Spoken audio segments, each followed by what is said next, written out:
F1 is brutal. Keep on pushing, leave me alone. But when you get into that car, Yeah, baby!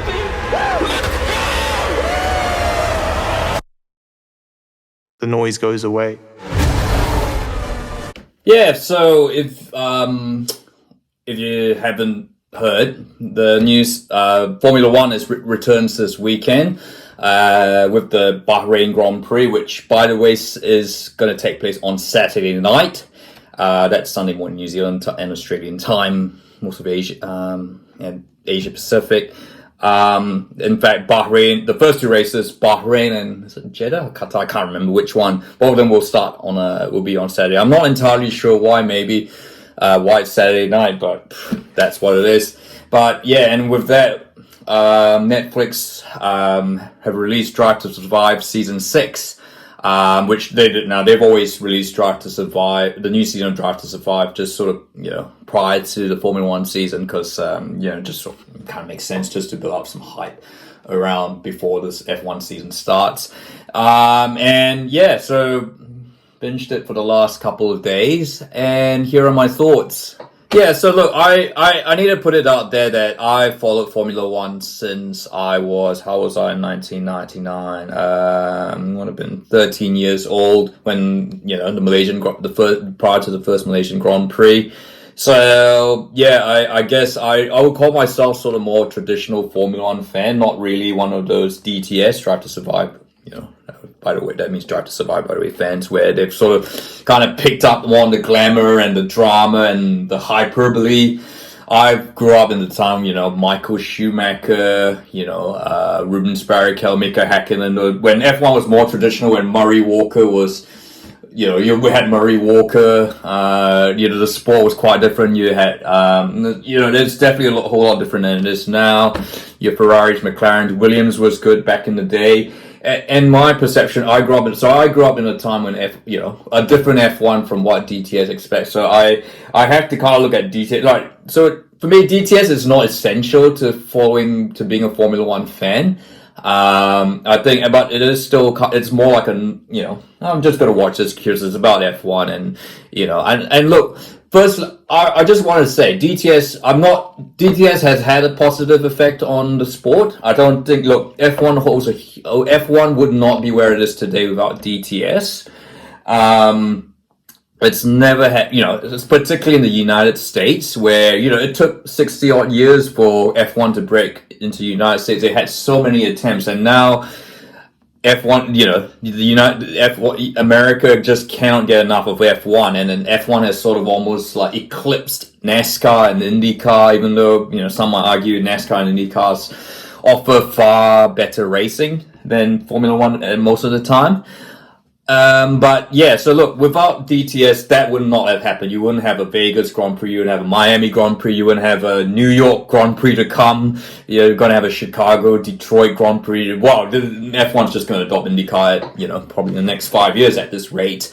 So that is a positive, and I think for F1 to succeed, it's always needed, the one thing that's always lacked was a foothold in the American market. And so, look, that is a positive. Without DTS, they would not be in this position that they are in the US.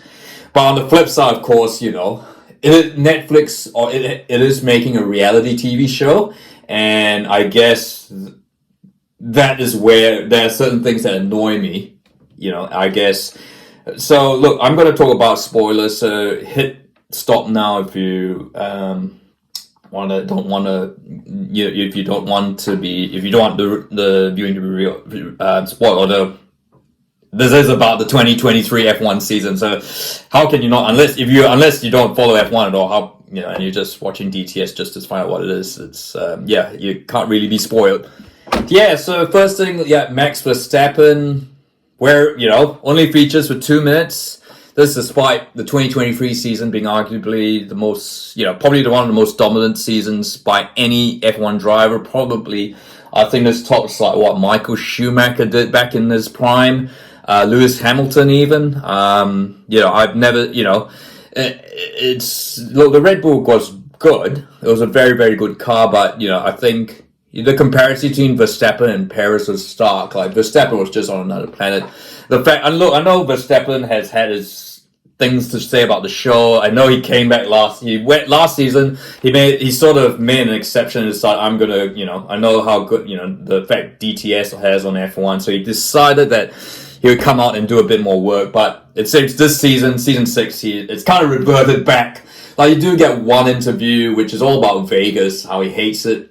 That's a nice clip, but yeah, you almost forget. It feels like the whole season forgets. It's just chosen to ignore that this guy's won 19 races in one of the greatest F1 seasons. So that is probably the biggest bugbear, and it doesn't reflect the 2023 season properly. I mean, the internal civil war that DTS is trying to create gets 2 episodes.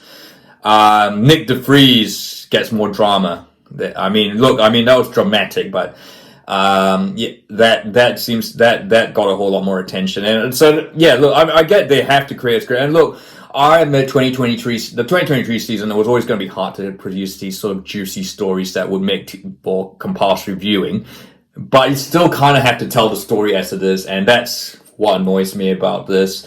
What else is there? Look, I mean, again, and there's a lot of frills which I personally didn't think had any value, or rather detract from it. What's the point of having Danica Patrick there? She's never raced in F1. I know she's a pundit with Sky Sports, but she offers absolutely nothing, and her racing career is barely stellar. She's only there more for her looks.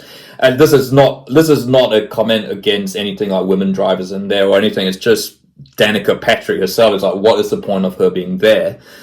You had Claire Williams, who was the ex-Williams director for the Williams family, of course, sold off the team.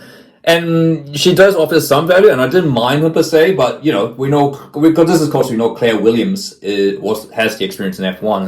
Her dad, Sir Frank Williams, the family's been involved there. And it's absolutely valid for her to be there, and that's fine. But yeah, I just think the Danica Patrick stuff was kind of really frills and not really value. I think the one that annoyed me was like Vegas. Everyone's level like, well, nothing's new there. What value does that? So that Danica Patrick there, and yeah, look. So overall, I think season 6 personally I think it's a bit of a look. I mean, it's good. I like the feature on Liam Lawson. I know they sort of had to wrap it around the Daniel Ricciardo story because Netflix and DTS love Daniel Ricciardo so much that, they could make a spin-off of Daniel Ricciardo and Gunther Steiner since he's now not with Haas. But yeah, look, I thought the Liam Lawson story one was pretty good, and but yeah, look, I think it is good. Again, I think the basic elements, the videography, I knew there was an era where they featured the F2 Silverstone race start rather than the Formula, which is like, oh, that is hilarious. But yeah, by and large, it's absolutely brilliant. You never get to see F1, apart from even on the TV. The effects and all that are great. I just think storytelling wise, again, this is not true F1.